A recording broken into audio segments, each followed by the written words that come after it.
So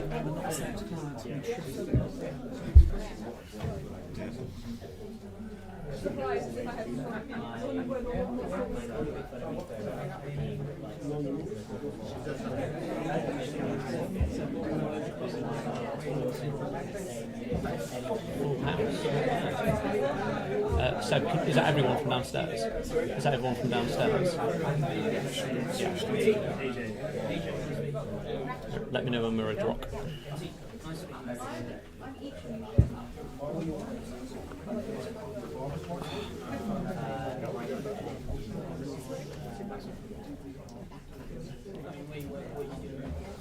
A few more people.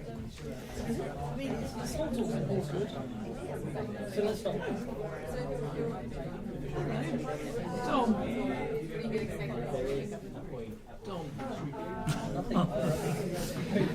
He used to be my colleague. We've given a shout out. Could you hear the farmers' protest from here? Oh, yes. Because there was a contingent inside of Church House. There were 1,000 of them actually. Oh yeah, they were pretty active, what can I say? I do also work in the finance.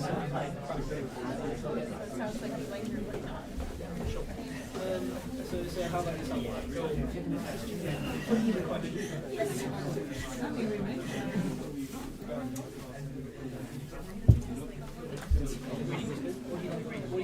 You ready to rock? Order.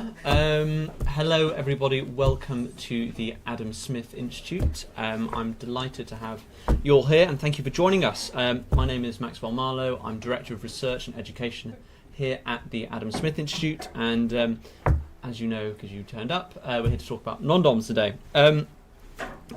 It's been a bit of a busy time for Rachel Reeves, as well as the whole government, trying to outline how best to fix the current fiscal situation we find ourselves in, and she has opted to continue the Conservatives' reforms on the non-domicile tax regime, something that we have taken an interest in because we are interested in looking at innovators, entrepreneurs and those who make large investments in the country here at the ASI.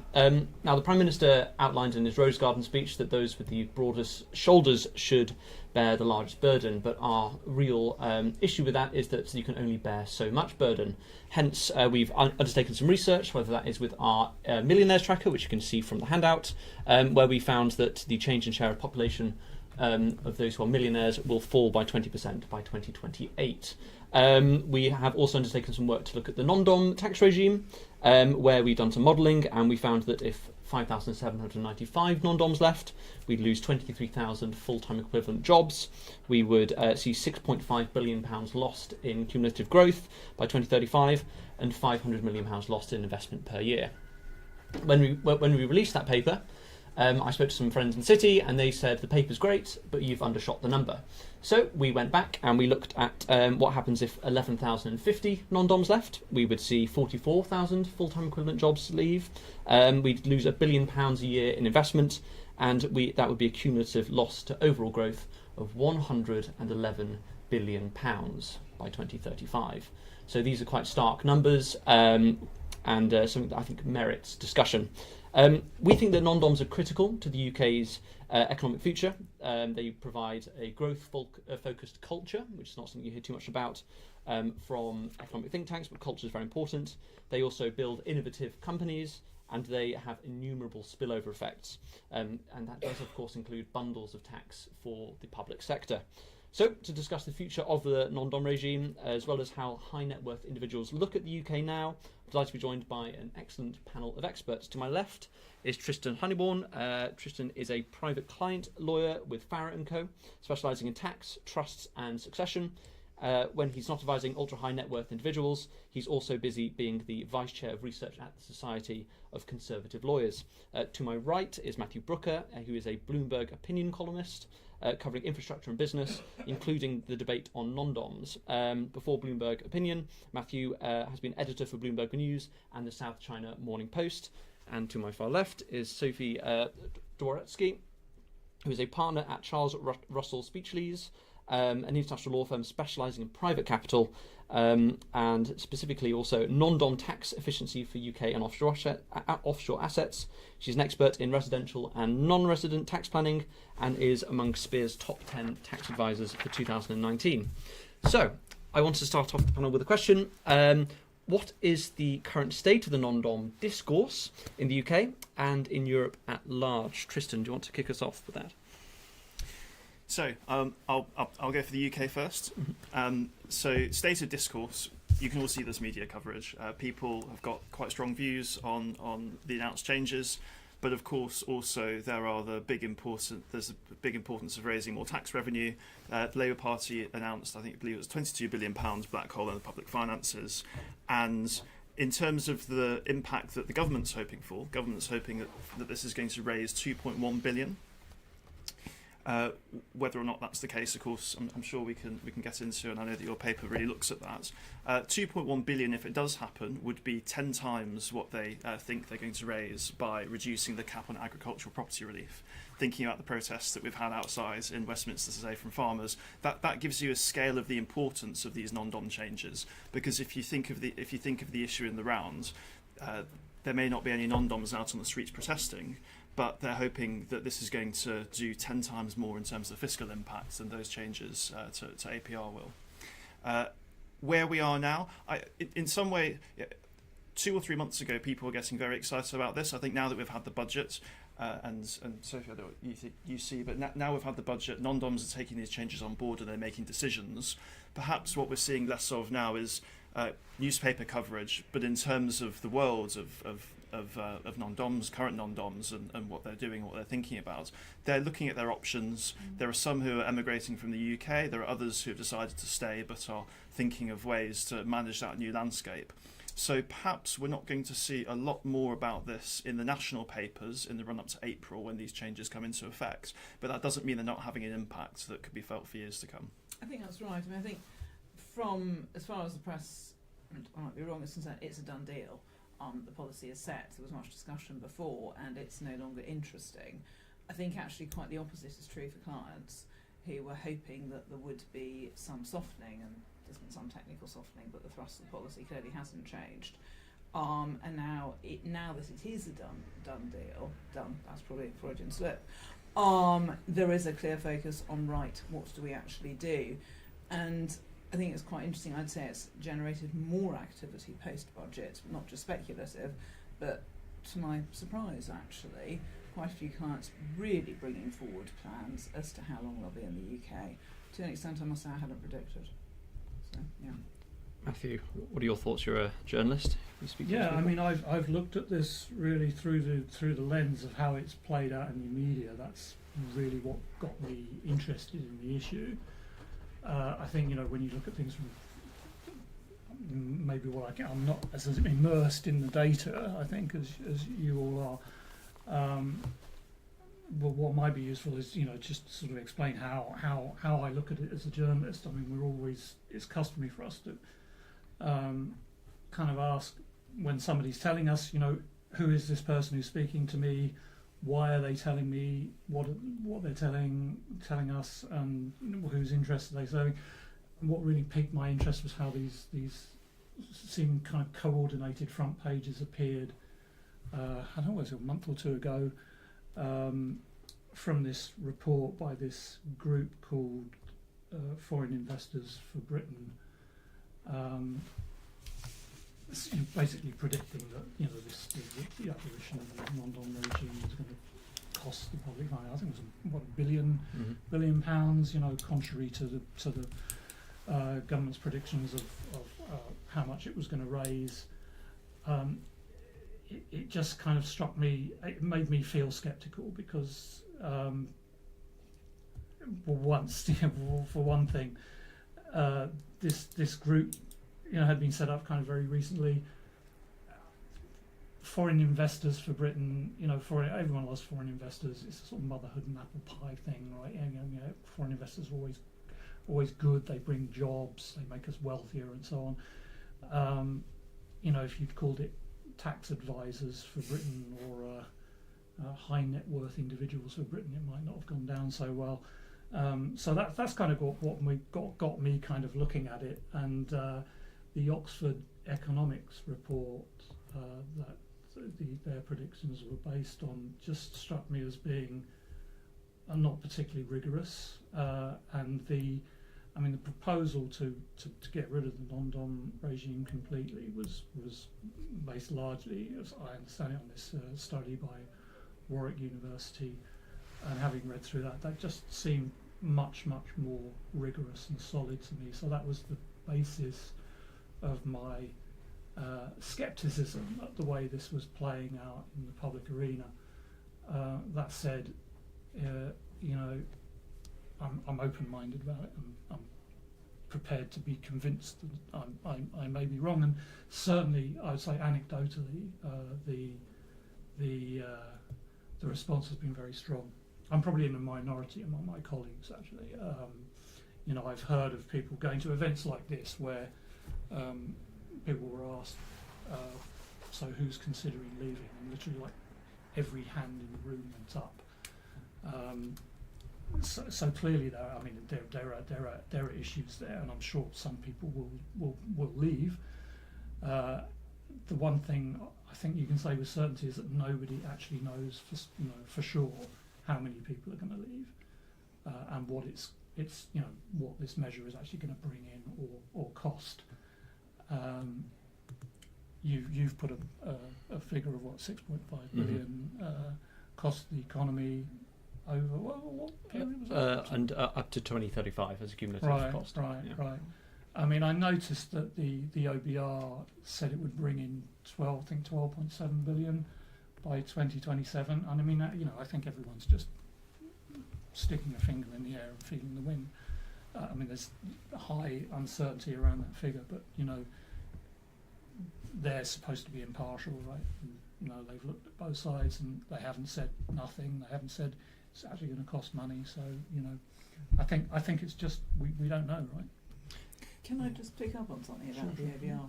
Because I was fascinated when at the budget we were all told it would raise 12.7 billion, but when you actually look at what the OBR says in detail, and again, forgive me, because I don't want to go into boring tax technical detail here, most of that 12.7 billion seems to be based on the assumption that lots of people take advantage of the ability to repatriate funds at a lower rate, the 12% rate.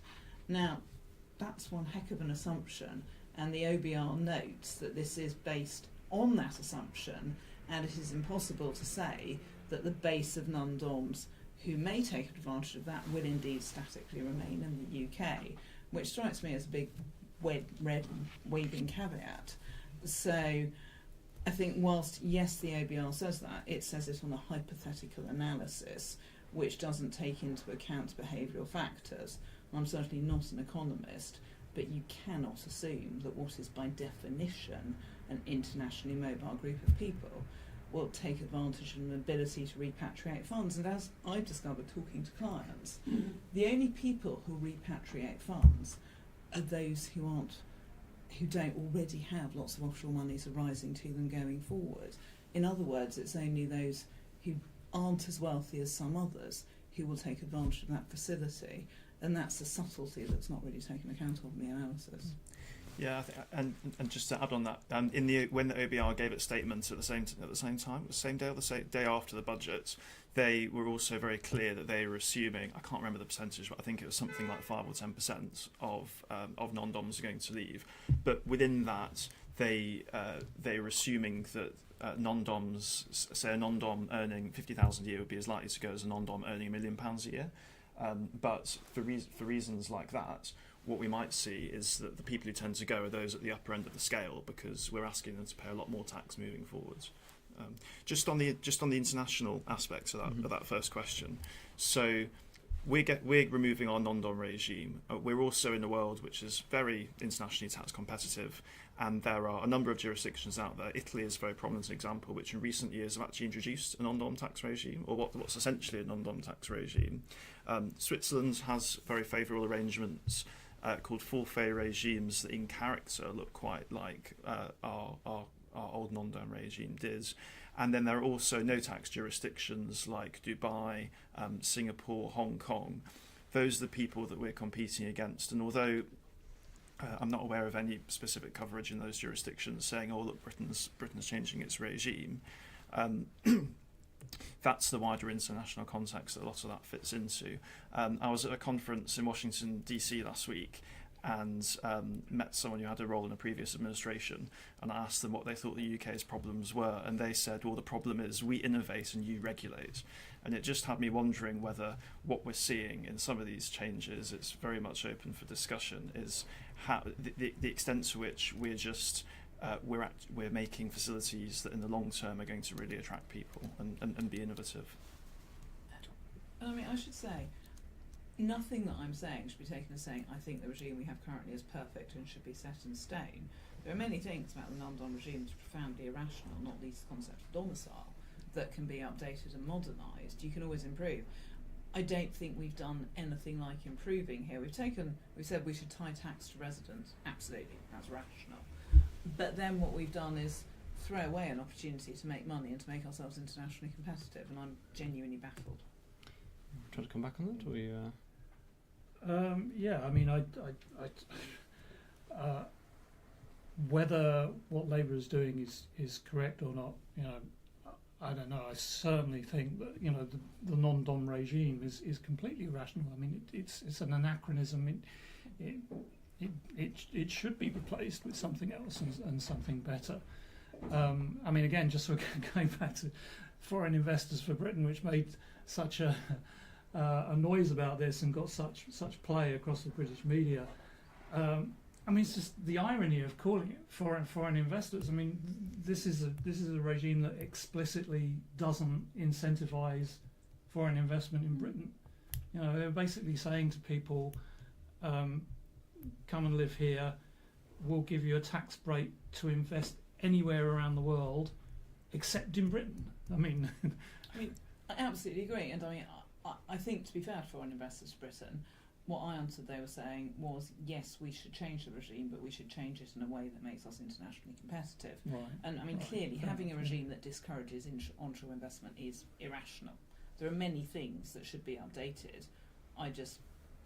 If I was Queen of the World, I wouldn't have done this, basically. We will come on to that, of course. But out of interest, where are the non-doms going to? I mean, they're highly mobile, high net worth individuals. Tristan's already outlined some of the other countries. Do we have a sense of where people are going? Are they going back home? I heard a story of someone going back to Canada, even though they've got as high tax rates as we do. They just want us to go home. Some people going to even Greece, Ireland, Italy, Switzerland. I mean, where are we finding these individuals fleeing to? Well, I saw a headline in the Telegraph today that apparently the French are trying to recruit British businesses, which I felt was fascinating. But joking aside, I see people talking about Italy a lot. Another point to bear in mind in way of thinking about where people just on France, because our carried interest rules are changing, specifically on the hedge fund industry. The changes to the carry rules now make us less competitive, relatively speaking, to a number of EU countries. I wonder if that's where some of the talk around France is coming from, because it's not directly past the non-dom changes, but it's something that is quite significant. And certainly for a long time, people in the hedge fund industry were on purpose given lower capital gain, lower tax rates on their income precisely to encourage them to set up shop here. And a lot of people said at the time that was the reason why the UK became such a centre for it. Yeah, I mean, I think the treatment of carried interest, it's gone up to, I think, 32%, hasn't it, until April 26th, but thereafter it will change radically. People are vaguely worried about that, but then again, the political environment in France is quite febrile around carried interest. So personally, if I was a private equity executive, I wouldn't necessarily throw my lot in with the French tax system. I mean, people do talk strangely. Going back to we regulate, we don't innovate. I've had a number of clients talking about the US, which is hardly a low tax jurisdiction, but it has other appeals, and I think that's one of the things the UK needs to be mindful of. Yeah, obviously we've got the city and we've got other things going for us, but so do other jurisdictions where, quite frankly, an awful lot of people who generate wealth can raise money more easily in the US. So I actually do see a number of people talking about the US. I mean, the main places my clients have been talking about are the US and Italy, which are totally different options, but it's very specific. Yeah, I'm finding it difficult to think of a particular jurisdiction that everyone's going to. I can think of. I've seen a situation where someone's thinking about going to Denmark, and that's because that's where their family was from originally. And the way that Denmark, although Denmark has a nominal capital gains tax rate, I think it's really high. It's perhaps the highest in Europe at 50 or 60%. It doesn't apply to a lot of assets, and in their very, very particular case, they have a lot of assets that would fit into that, like into an exception there. So there are what, like 150 different tax systems in the world. They're all quite nuanced and will have particular appeals or not to people depending on where they're coming from and what they have. I think there's a subtle point there in all of this, which is there is obviously an immediate where is everyone going, but actually the really tough to measure, but I find important conversation is who won't come. And yes, there are some people who absolutely love the 4-year regime, and they own a business in Denmark and they sell it, so they don't pay capital gains tax there, and then they get back. Wonderful. I'm not quite sure what the UK's got out of that. And I think that is actually where there'll be more attrition in the UK of we just stop having so many interesting people arrive here. There's some analysis came out that said that from 2007 to today, we've got a gap of about 12% of millionaires if you're following previous growth trends. So it is also a question of where people are going, but also why haven't they come here? I think that's very, very poignant. Mr. Brooker, do you have any thoughts on that? I think just listening to this about the US and Italy and so on, and what you said about Denmark just reminds me that tax is just one ingredient in the mix, right? I mean, I don't think most people don't decide where to go and live based on entirely on where the tax rate is most advantageous. I mean, otherwise everyone would be living in Dubai. I personally wouldn't want to go and live in Dubai. I mean, I feel like, your report made a lot of these points, that the UK's advantages in terms of, culture, rule of law, language, just the agglomeration effect of London, all the things that London can offer. I mean, I don't think Britain should undersell itself. It's almost like I feel, and when I read some media, there's an assumption under this that we must bend over backwards to make it attractive to rich people to come and live here. Otherwise, terrible things are going to happen to our economy. I mean, do you really want to go and live in Dubai? I mean, Switzerland, Italy, fine, yes. Do you really want to go and live in Hong Kong after what's happened in Hong Kong? 45 pro-democracy activists being sent to prison for up to 10 years today for exercising rights that we take for granted here. Singapore is absolutely anodyne, as far as I'm concerned. And the US, right? I mean, the US. In terms of non-doms, I mean, if US citizens here aren't really getting any of, as I understand, aren't really getting any advantage from the non-dom regime because they're taxed on their worldwide income anyway, as American citizens. So I just feel like I get the impression sometimes when I read the coverage of this that it's all about tax, and if you take away these benefits, there's going to be this mass exodus. I'm not convinced. I mean, on the latent point about culture, something I touched on in the paper is Britain does have a really good edge when it comes to culture, but speaking to a lot of people who are affected by this, I found that they were concerned about crime. One person who lives in Knightsbridge stopped wearing their watch in public. They're very concerned about it. I had my bag stolen 3 weeks ago from a pub, this sort of stuff. Also public services, stuff like the NHS, condition of roads, etc. So it kind of comes on to that point about, Rachel Reeves and also the government is in need of revenue. There's little doubt about that. So the question then comes, is the Chancellor right to target non-doms and high net worth individuals? So, back to that point about those with the broadest shoulders bearing the largest burden. Is there a house opinion at Bloomberg or your opinion? I don't think there's a house opinion. And I'm probably not in the majority among my colleagues on the opinion team anyway. you know, I mean, as you just explained, it's a chicken and egg problem, isn't it? I mean, if people are leaving because crime is going up and public services are so bad, how else are you going to rebuild public services other than by raising revenue? It's always public service reform, which is got great books on this downstairs if you're interested. Yes, but you know, money has to be part of it, right? That is true. Tristan, have any thoughts on this? Yeah, when I started my career in private clients, I said to someone who was very senior experienced, why do you think that non-doms come here? And their answer to me, they said, Tristan, don't underestimate the importance of schools and schooling, and particularly secondary education. Our independent school sector is unrivaled in the world in terms of what it can offer people. And for people who are very wealthy and want to give their children the very, very best, for them, that can often be number one. One reflection on that, though, is just because you send someone to school here doesn't mean you actually have to live here and be tax resident here yourself. And Maxwell, something that your paper touches on is that in the future we might see more of these non-tax residents but UK present people. So under our tax residence rules, most people can spend, I mean, it differs in every case, but usually it's about 90 days in the UK without actually being tax resident here. So what we could find is that many people who are now currently non-doms and paying tax under the non-dom regime still spend a lot of time in the UK. They still have children here. They still come here for holidays, but they just limit their days to no more than 90. And in that case, the UK could find that it loses a lot of the tax revenue they're getting under the non-dom regime, so that they're losing tax revenue.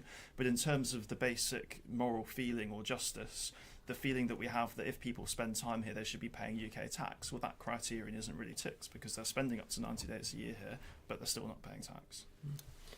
There was a really good report on private school taxation, by the way, from this institute. I can also recommend that one.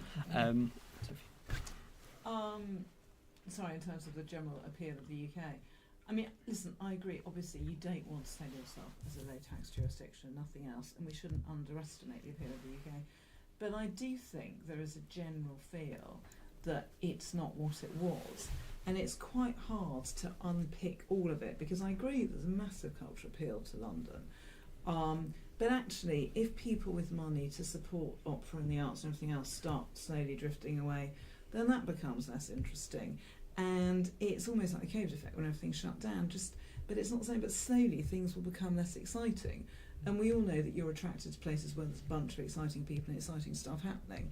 So I don't think we should underestimate the impact of people saying, well, I'm going to slowly drift off here. And the other cultural point that I think is important, it goes in some ways to the point you were making about crime, is I've had a conversation with 2 or 3 clients who basically said, look, I just don't feel particularly welcome. Clearly no one likes non-doms. I happen to work in private equity and I have 3 children in private school. Lucky me. And I think, yeah, they can afford it. We all get that. But actually they want to be somewhere where they don't just feel tolerated. And I think that's an important cultural point that's shifting.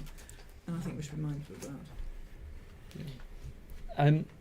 I mean, on top of that point, you know, there's about culture this idea of unfairness, and it's been brought up quite a lot about ordinary working people, and obviously a lot of non-doms aren't ordinary working people. Sorry, define working. This is the thing. But this comes on to my question: are they right to say this? I mean, when we think about the idea of working people, it's more of a general macro point. I think about, you know, some of the communications around the budget and this new government. Do you think people have it right when they think of non-doms in this kind of Bolshevik poster, you know, large stomach cigar and bowler hat, or should we be refining the way we think about these people? Is the PR by the non-dom industry really quite poor in that aspect? Yeah, I think I mean it's very important to remember this is not a homogenous population, right? I mean, I would say, you know, I think that the Warwick study showed that the average income was £367,000 a year, I think.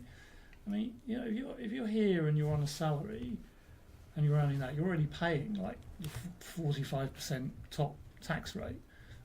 From my point of view, you know, I have no problem at all if somebody like that is getting a break on their foreign investment and their foreign income and gains. You know, it's because they're already like amply contributing to to the public finances in the UK. But then there are other categories of non-doms, right? I mean, there are people here who are not necessarily like hugely wealthy, who aren't working, and are living off a supply of clean capital from abroad, and I do have a problem with that. I think it's an interesting point you make, that ultimately it's a very technical concept when you get into the details of it. And when you're talking about it in terms of electoral appeal, this is not the kind of stuff that newspapers can go into in detail, because, the FT can, but most broadsheets can't do this. And I find, even when I talk to friends who work in different areas, including different areas of law, there is a massive misunderstanding. I mean, we all know that most clients who are non-dom actually contribute hugely, and I don't just mean indirectly to the UK. I mean, they earn well and they pay a vast amount of tax on it. I'm often asked to review their tax returns, and it is quite staggering how much tax they pay.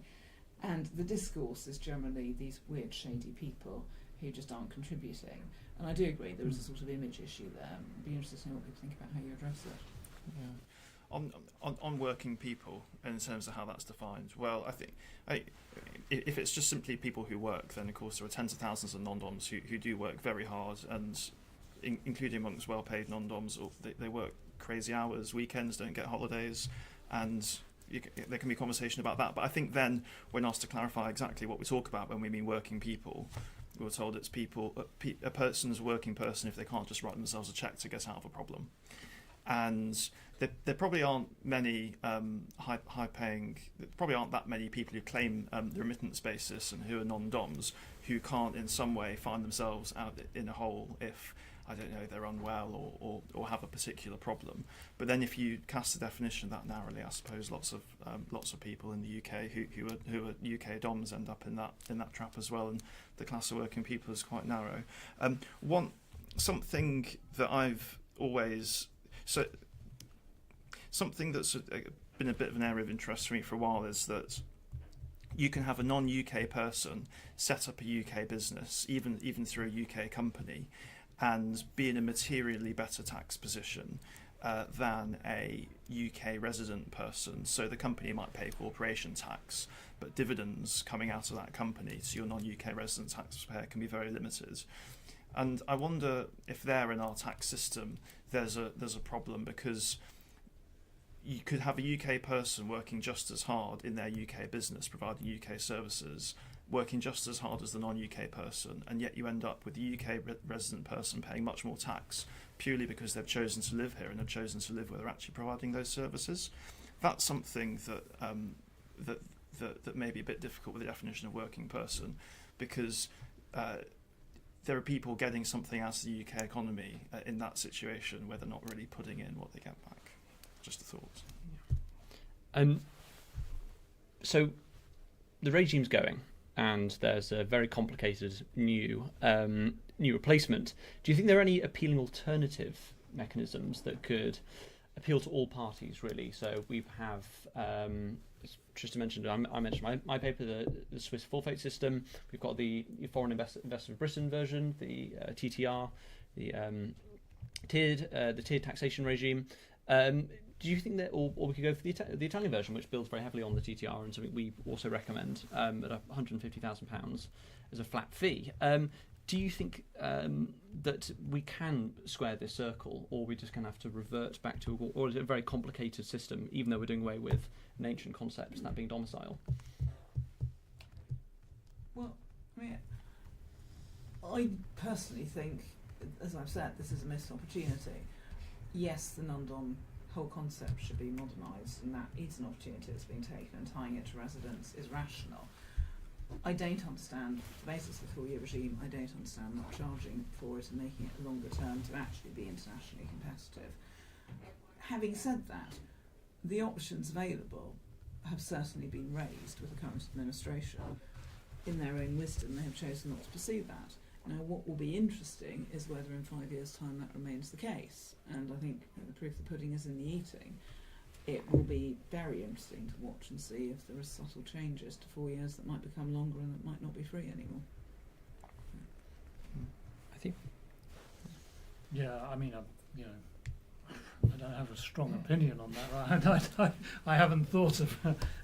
I don't have my own policy proposal.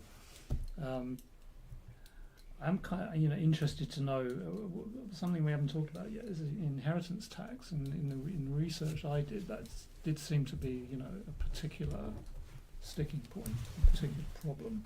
Yeah. And so I'd just be interested to know if that's your perception from Anecdotally, yes.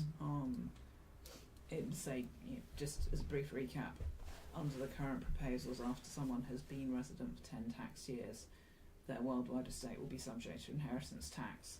And then there's what we call a tail, so after you've been non-resident for 3 years, if it's 10 years you've been resident, you've broken the tail, and it's effectively a staggered of the longer you've been here, the longer you have to be out to break the tail. I am certainly speaking to people who are planning on leaving before they're caught by that. And that is the tipping point for a number of people for all sorts of reasons. Yeah, I mean, it's very easy to see how that could just be a deal breaker. Yeah. If you've got substantial assets overseas, you haven't spent that long in this country. I mean, you're just not going to do it. Right? I think it's that emotionally inheritance. Ultimately, tax doesn't tend to be emotional. Inheritance tax is. It's very emotional here. Tristan?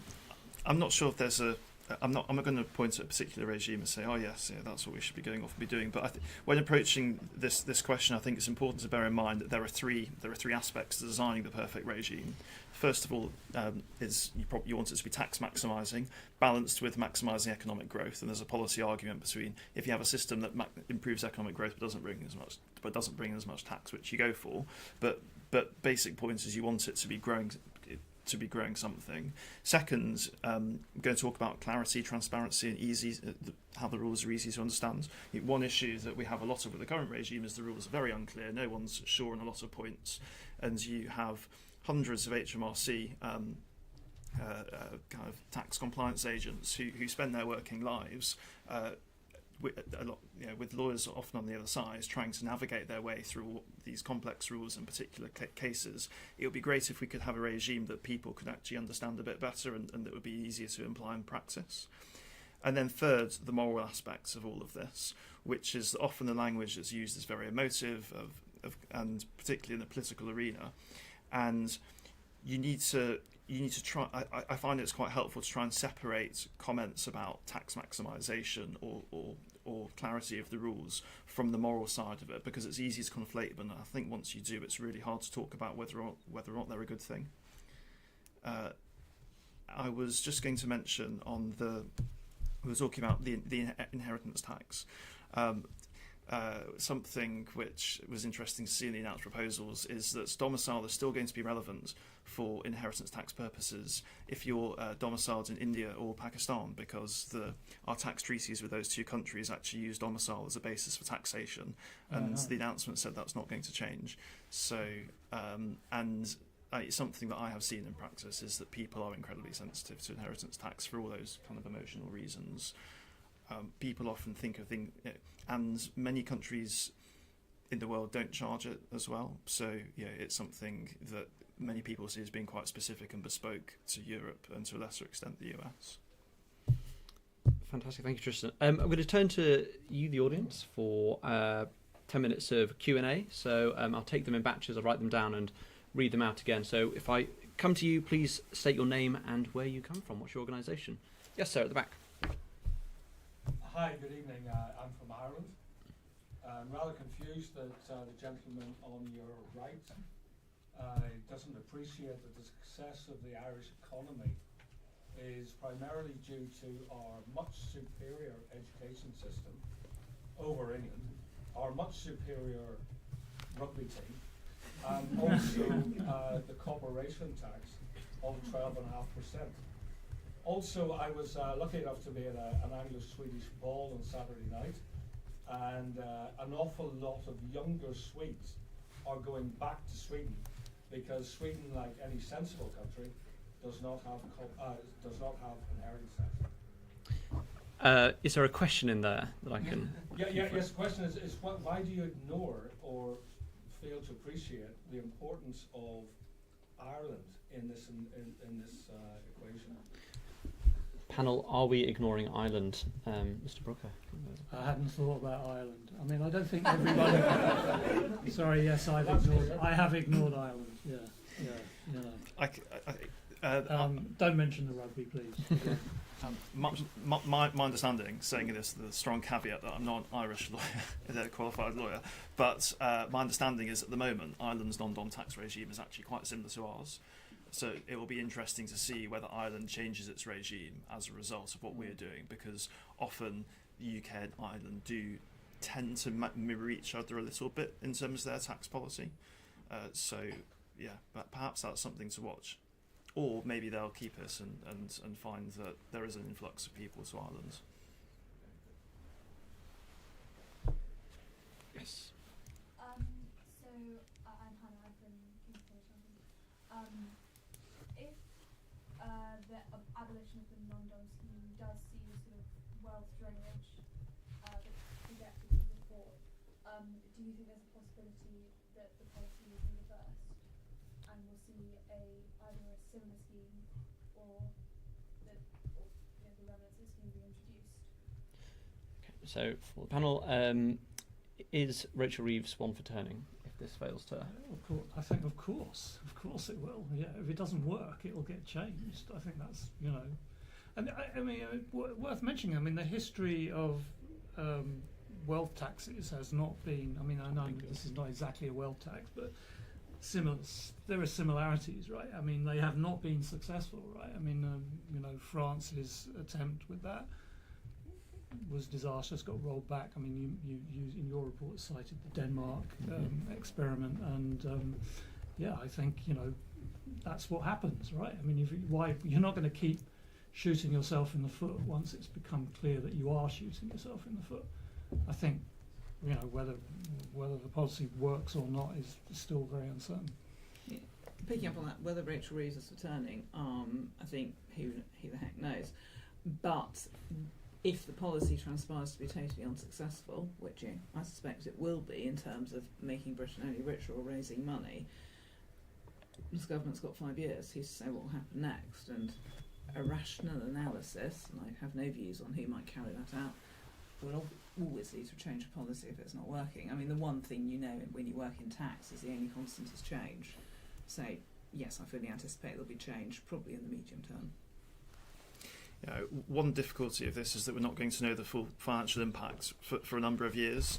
It's probably going to take at least 3 or 4 years until we really have all the figures and we could be quite confident of what's changed. That's one way which it makes it quite difficult for the government to decide whether this has been a success, and if not, what to do next. One hard point, because it's such a moral issue, it's very difficult for governments to talk about it and really grapple it, and I think draft tax legislation in quite a careful way, and that's something that could be an issue in the future. It's almost certain that if there are changes in the regime, we won't go back to our current non-dom regime, because we've talked about how in many ways it doesn't work, it doesn't encourage investment. My favourite example is actually our current non-dom tax regime is patriarchal, because a person inherits their domicile of origin from their father, usually not their mother.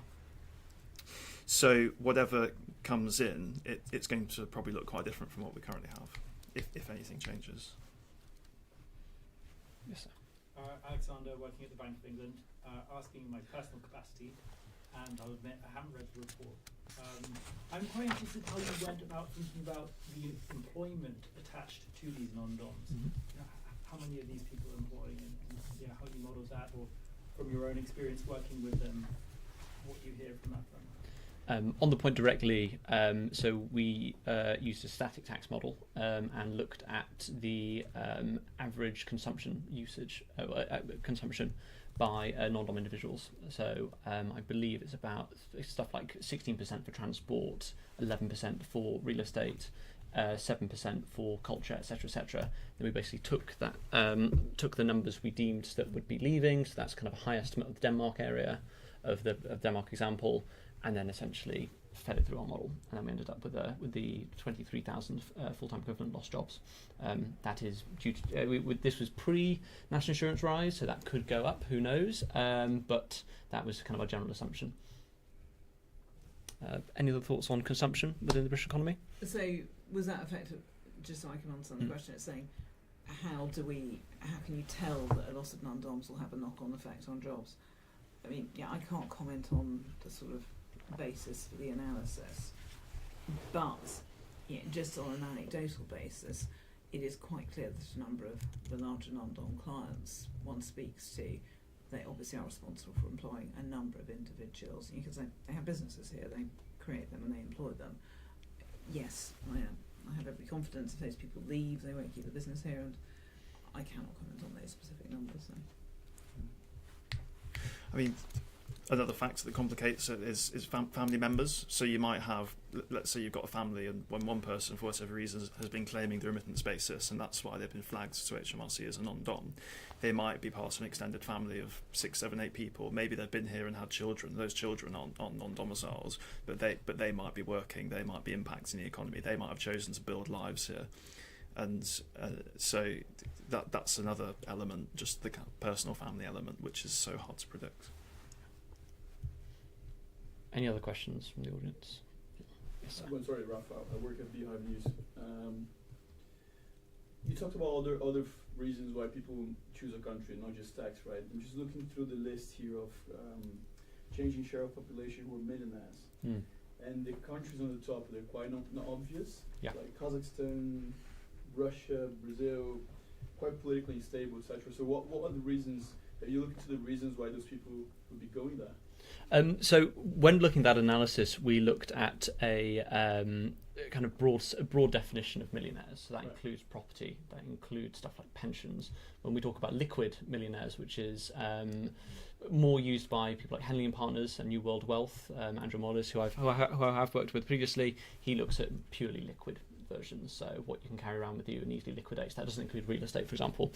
Our thinking as to why Taiwan, Kazakhstan, Turkey, etc., is because essentially these are countries undergoing resource booms and also large amounts of output, which are very much concentrated at the top. So quite an oligarchic system in many ways. So we're essentially predicting that they will see more concentration of wealth at the top, but that will be an increase as the share of the current percentage of millionaires in those economies. It makes for Yeah. Exactly. Yeah. So that's why we look at it that way. With the UK and that 20% loss, as I said earlier, we've got a deficit essentially of millionaires who should have been here growing from 2007 onwards, and it's what is part of our productivity puzzle as to why that is the case, and it's something that all economists and public policy researchers are looking into at the moment. So it's challenging. Any other questions? Or yes. It's quite a weird time in M&A at the moment, so we've got not only our clients looking to leave, but also our investors looking to leave. How would you look at trying to convince people that the UK is still the most efficient place to try and sell a business? To sell businesses.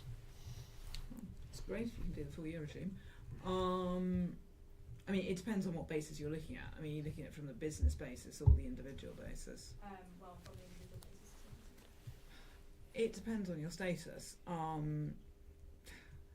It is, say, fact specific, but the fact is the CGT rate isn't actually that high on a relative basis.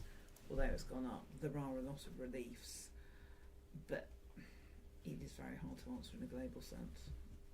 I don't know if anyone has any other views. All the standard points around us having a very relatively easy to understand law system. We still have some of the top, if you're talking about M&A, top M&A lawyers in the world, or work here within Europe. We're still brilliant at that. In terms of the tax system, we're probably putting many other countries in Europe don't already have an equivalent of the non-dom regime and don't really treat their own tax residents who have recently arrived any differently to those who have been there all their lives. So in one important sense there is an argument that we're just putting ourselves on the same field as many of our competitors, and so if people are asking themselves why should we stay here in the UK, they've got to compare that to where else they might go. And we've touched on already why leaving Europe might not be attractive for some people. So perhaps within the European context, with a few exceptions, we are still quite attractive. Any final comments? Happy with that. Great. Well, I've kept you all long enough up here. There is wine downstairs, always good news. Thank you all very much for coming, so please give a round of applause to my brilliant panel.